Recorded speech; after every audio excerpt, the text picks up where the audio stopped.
Welcome back to Network Africa. Now, Nigeria has banned 8 athletes for doping, 4 of them gold medal winners and 1 a silver medalist at the All-Africa Games last year.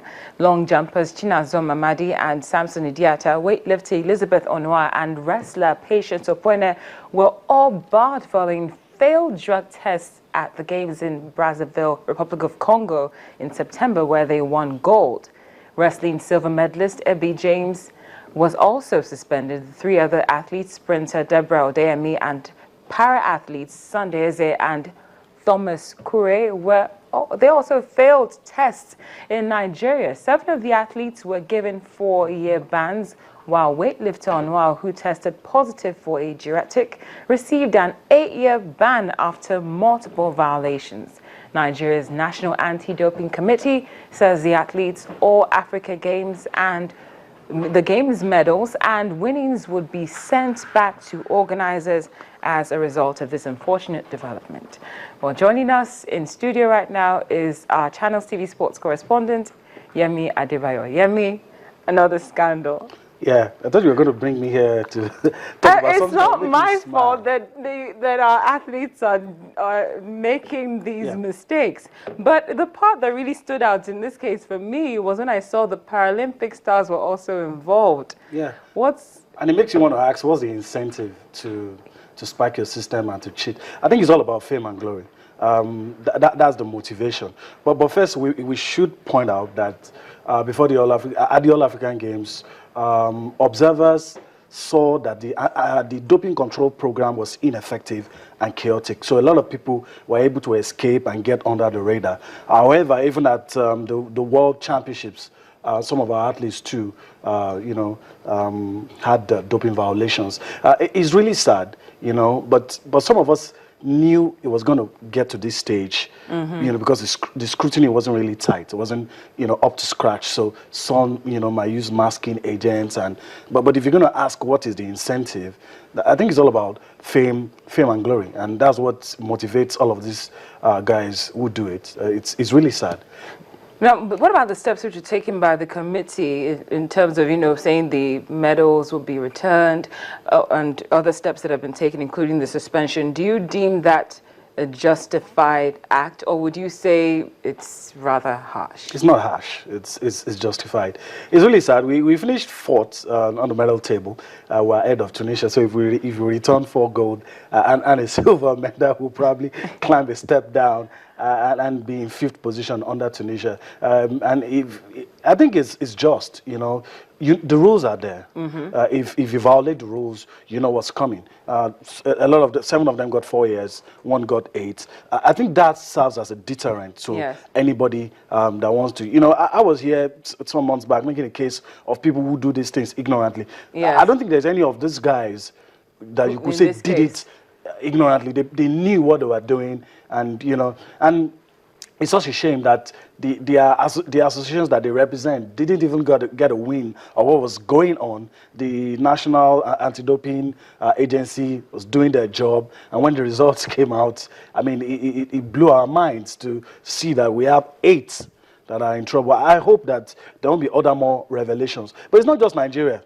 It's everywhere. Yes, 70% of this happened at the All-African Games. Yes. And you could be sure that if those other countries take their reputation seriously, they would screen their athletes, take blood samples and do all of that. So you might have other countries. Let's not even forget that the spotlight globally is on Kenya as well. True. A lot of revelations might come out of there. But this is it's house cleaning. It shouldn't come as a surprise. Are we getting any reactions on the international scene regarding this, though? No, not for now. A lot will come out. It's still fresh, and all of these things you need to do them to show that now you have state-sponsored doping. Yes. So you need to show that, look, nobody has put anybody in the bag.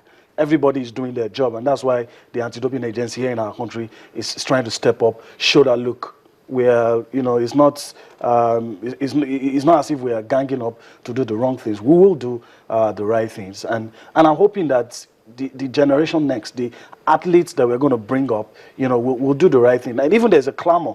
It's not just Nigeria. What lesson should they take from what has happened? Even if they're Paralympic stars or normal athletes, seeing what has happened to people in both categories. Opposite of the incentive. The incentive is fame and honor, shame and disgrace.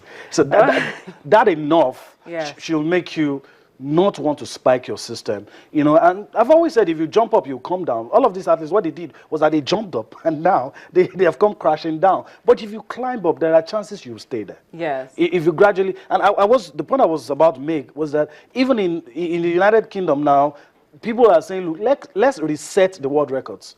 Some of the records that we have in the world, a lot of people spiked up their systems to get it. So let's reset. So there are chances now that you compete favorably. Your natural talents and ability will get you somewhere. So you don't need to spike up your system. I believe that. Thank you so much. Yeah. Our sports correspondent, Yemi Adebayo, joining us on Network Africa. Thank you very much. Now, as I mentioned earlier, today makes it exactly 1 year since Network Africa went daily, and we'd like to take this opportunity to say a big thank you to our loyal viewers, because we wouldn't have come this far without you, and we sincerely appreciate you. We're going to take you through our top 3 moments from the past year.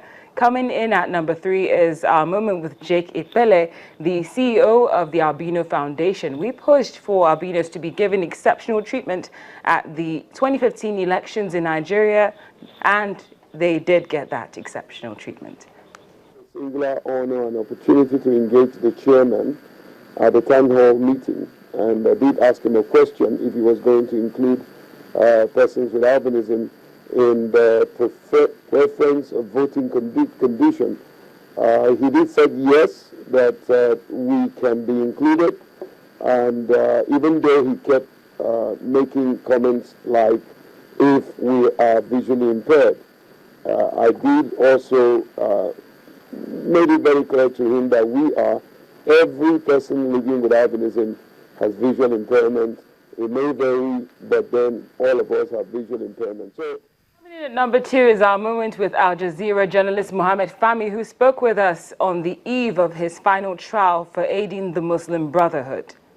We need your support and the media and the people who have supported us. This is the most important thing for us, because freedom of speech is our last line of defense, and this battle in the whole world, not just in Egypt, against us. I mean, in Ethiopia, we have the bloggers, and the Jason Rezian in Iran, and there's so many Egyptian journalists in prison. We need to stay united for championing freedom of speech, and this is what this case is about, for fighting for a bigger cause. And we just need to make sure that world leaders understand that when a journalist is placed in prison for a crime he did not commit, there will be a unified force behind him in the world. And our top moment for 2015 came when we got this exclusive on Network Africa from Bahir Mohammed, few days after the duo received a presidential pardon. He's also an Al Jazeera journalist. The moment when you start realizing that we are free, we are like 3 guys, me and Mohammed Fahmy and one other inmate, they threw us in the street, and suddenly we start to feel it. We felt that we are free. So the 3 of us were wearing blue, have our luggage, and we start hugging and dancing and singing, and everybody in the street was looking at us and like, oh, who are those crazy 3 people dancing and singing in the streets, and why they are all wearing blue? So it was this amazing moment that we started, I'm back on the street again. I'm free, no more walls, no more walls, no more prisons. Well, those are our top 3 moments based on the feedback that we got from our viewers. We'd like to say thank you again. And speaking of feedback, here are the top 2 which came in yesterday. We asked you about your thoughts regarding the Africa Union choosing to pull out from the ICC. And this one's coming from Rico Oseyomon. She says, it's a shame African leaders would contemplate such a thing. It's a way for them to evade the consequences of their evil deeds. Well, this person, King Isero, was not answering the question of the day, but he says, Happy New Month to you too, Cynthia. Thanks for always putting up a great show. Thank you very much, King Isero. Thank you so much for joining us on Network Africa. Feel free to send us your feedback either by email or Twitter. The address and handle are right there on your screen. Thank you so much for watching Network Africa. I'm Cynthia Are.